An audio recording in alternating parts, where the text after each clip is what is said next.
Isa pang krimen, bangkay na rin nung natagpuan ang isang babae sa loob ng sarili niyang sasakyan sa Binyan, Laguna.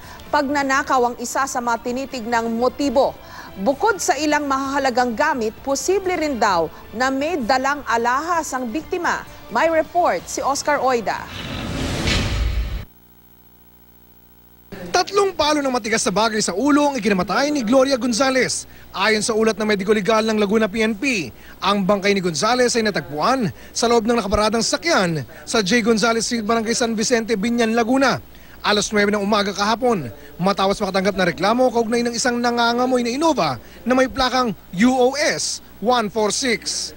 May mga leakage na, may mga leak na, mga water na, may mga ano na malabas doon sa sasakyan. Ito yung naging cause ng napakabaho ng amoy. Nang buksan daw ang sasakyan, tumambad ang naagnas sa katawan ng biktima. Ayon sa mga taga-Barangay San Vicente, Biyernes pa raw, napansin na nila ang sasakyan.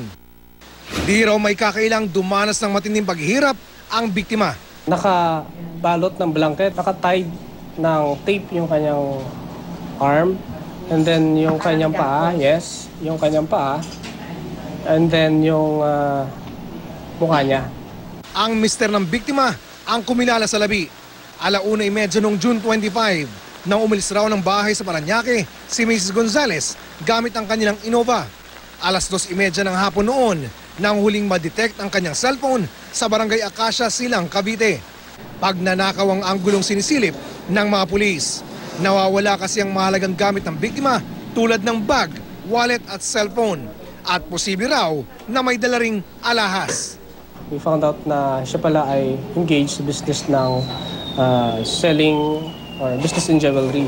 Bumuo na ang PNP Region 4A ng Special Task Force para sa kalulutas ng kaso. Sa ngayon ay patuloy pangangalap ng mga pulis ng impormasyon para sa ikatutugis ng salarin. Pakiusap naman nila sa mga may nalalaman dito na lumutang na para sa kalilinaw ng kaso. Oscar Oida, GMA News.